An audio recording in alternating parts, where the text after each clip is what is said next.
আচ্ছা, তো তাপগতিবিদ্যার প্রথম সূত্রে এই যে ডেল্টা ডাব্লিউ এটা কি কাজ নাকি কাজের পরিবর্তন? সো বেসিক্যালি আমরা কাজের অনেকগুলো ফর্মুলা শিখছি, যেমন এটা একটা ফর্মুলা, তারপর ক্যালকুলাস দ্বারা লিখলে এটা একটা ফর্মুলা। কিন্তু আমার কোশ্চেন হচ্ছে যে এই যে ডেল্টা ডাব্লিউ এটা কি কাজ নাকি কাজের পরিবর্তন? সো আমি আনসারটা লিখে রাখছি, টিক চিহ্ন দিয়ে রাখছি কাজের ওপর, তার মানে এটা হচ্ছে কাজ। কাজের পরিবর্তন বলে কিন্তু অ্যাকচুয়ালি পৃথিবীতে কোনো কিছু নেই। কাজের পরিবর্তন বলে কিন্তু অ্যাকচুয়ালি পৃথিবীতে কিছু নেই। তাহলে এইখানে ডেল্টা চিহ্ন কেন দেওয়া হয়েছে? ডেল্টা মানে তো পরিবর্তন বোঝায়। সো ফান্ডামেন্টালস অফ ফিজিক্স বই, একটা ফরেন রাইটারের বইয়ে এই কথাটা খুব সুন্দরভাবে এক্সপ্লেন করা আছে যে এই যে ডেল্টা চিহ্নটা এটা আসলে এখানে মিনিংলেস।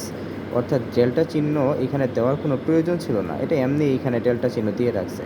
যদিও এখানে ডেল্টা চিহ্ন দেওয়া, তাও কিন্তু এই জিনিসটা মানে বোঝায় হচ্ছে কাজ, অর্থাৎ সিস্টেম দ্বারা কৃত কাজ। যদি গ্যাস হয় তাহলে গ্যাস দ্বারা কৃত কাজ। সো এখন আমার তোমাদের কাছে আরেকটা কোশ্চেন, এই যে এইখানে যে ডেল্টা কিউ দেওয়া, অর্থাৎ তাপের আগে ডেল্টা দেওয়া, ঠিক সিমিলারলি তাপের পরিবর্তন বলেও কি কিছু আছে? আচ্ছা, তাপ জিনিসটাই বা কি? তাপ কি কোনো বস্তুতে জমা থাকে, বা তাপের কি আদৌ কোনো পরিবর্তন হয়? তোমরা আমাকে জানাও।